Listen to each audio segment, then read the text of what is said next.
Dans cette vidéo, on va voir ensemble comment perdre le gras du ventre rapidement et efficacement. Le but de cette vidéo, c'est d'apporter à la fois pourquoi on arrive et on a du mal à perdre ce gras là au niveau du ventre et quelles sont les solutions pour y remédier et pour y arriver le plus facilement possible.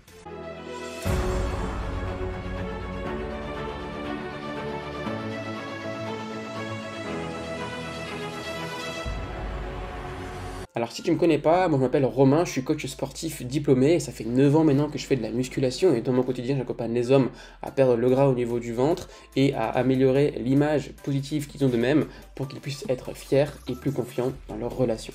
Pour ça j'ai une structure d'accompagnement qui leur explique étape par étape comment y arriver le plus facilement possible.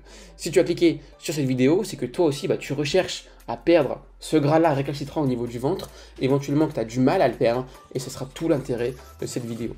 Avant qu'on démarre, sache qu'il y a des facteurs internes, des facteurs externes qui dirigent plus ou moins nos résultats. On est tous différents, on a la génétique qui va être différente, on a des personnes qui vont être ectomorphes, mésomorphes, endomorphes, mais au-delà de ça, il y a des facteurs internes qu'on appelle des récepteurs alpha et des récepteurs bêta. Alors pas de panique, c'est la première fois que tu entends ça, mais le corps humain, ou du moins les scientifiques, ont démontré que dans la zone du corps humain, et selon l'individu, il y a des récepteurs alpha qui sont plus ou moins présents, et des récepteurs bêta qui sont plus ou moins présents selon un individu plus qu'un autre. Les récepteurs alpha, pour faire très simple et pour simplifier finalement tout ça, sont des récepteurs qui vont ralentir la dégradation des graisses. Et les récepteurs bêta, à l'inverse, ce sont eux qui vont libérer davantage de graisse. Autrement dit, on n'aura pas le même taux et le même pourcentage de graisse dans le ventre que dans les épaules ou que dans les bras ou que dans le visage. Et en fait, ça se passe par les récepteurs alpha et les récepteurs bêta. De la même manière, il va y avoir des hommes qui auront plus tendance à avoir des récepteurs bêta sur les joues, donc ils auront finalement une joue assez creusée, et d'autres, ils auront plus tendance à avoir des récepteurs alpha au niveau des joues, par exemple, et eux, ils auront plus tendance à stocker du gras au niveau de leurs joues, au niveau du visage. Et autre exemple, il y aura des hommes qui auront plus de récepteurs alpha au niveau du bas du ventre, donc ils vont avoir du mal à perdre ce gras-là au niveau du bas du ventre, et d'autres qui, à l'inverse, ont des récepteurs bêta au niveau, enfin plus de récepteurs bêta au niveau du bas du ventre, et ils auront plus tendance à faciliter un six-pack et à brûler du gras au niveau de cette zone. Donc on est tous différents de par notre génétique et de par des facteurs internes. Donc là, on ne peut pas le contrôler, c'est pas de votre faute, on est né comme ça, et derrière, on ne peut que subir finalement notre génétique. Alors attention, c'est pas parce qu'on a beaucoup de récepteurs alpha au niveau du ventre que c'est impossible de brûler le gras au niveau du ventre. Bien au contraire, et c'est justement ce qui va nous amener à la deuxième partie de cette vidéo, ce sont les facteurs externes. Qu'est-ce qu'on peut faire finalement dans notre quotidien de tous les jours pour pouvoir brûler des calories, brûler ce gras-là au niveau du ventre? Eh bien en fait, il y aura trois choses. La première chose que vous devez mettre en place pour brûler le gras au niveau du ventre, ça va être d'avoir une alimentation saine et équilibrée et avoir une alimentation pour vous permettre d'être en déficit calorique. Lorsque vous êtes en déficit calorique, le corps n'aura pas d'autre choix que de brûler et de consommer des lipides. Et une chose qui est ultra importante, c'est que le corps stocke les lipides dans quelle partie du corps humain?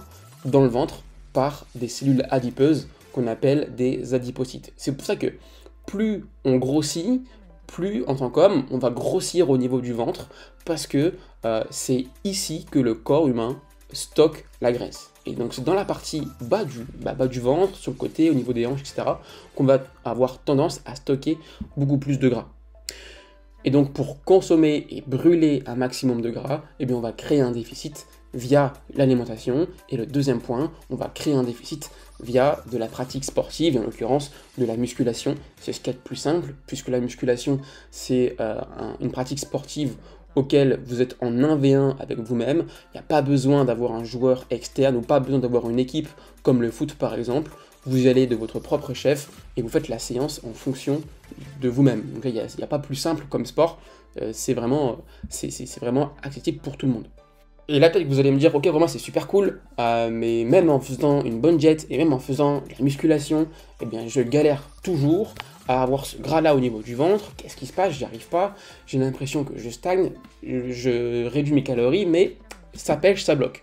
Comment je peux faire pour justement enlever peut-être ces 2-3 kilos restants et justement pour avoir un six-pack beaucoup plus dessiné et avoir un ventre plat pardon, qui soit vraiment très propre?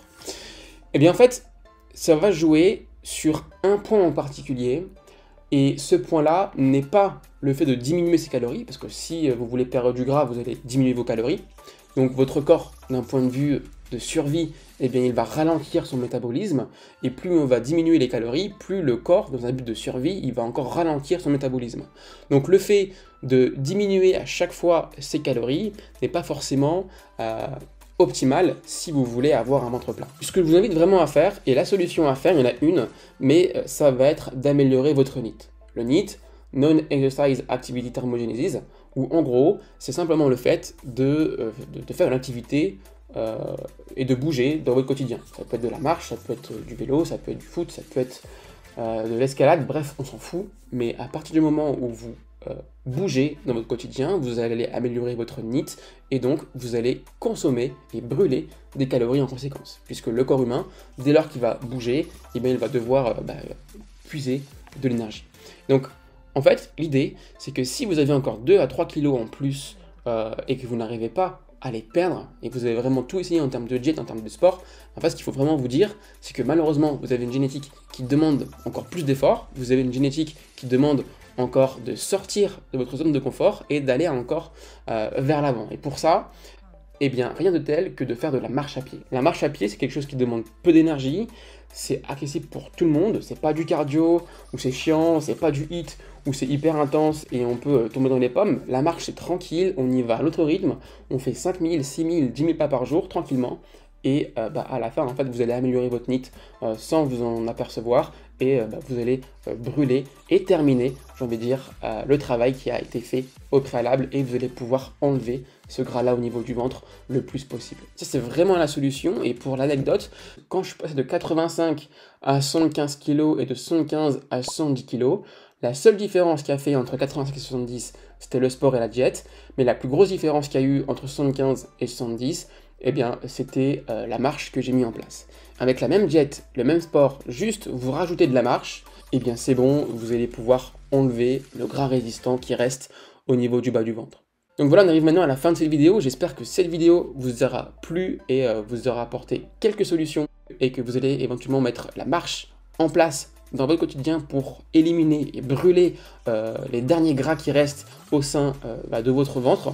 Et si vous voulez aller plus loin et que vous voulez sécher davantage, eh bien j'ai créé une mini formation sur YouTube qui montre de A à Z comment sécher efficacement. Pour pouvoir retrouver cette vidéo là et comment sécher efficacement, vous pouvez cliquer sur la vidéo qui va s'afficher juste après celle-ci.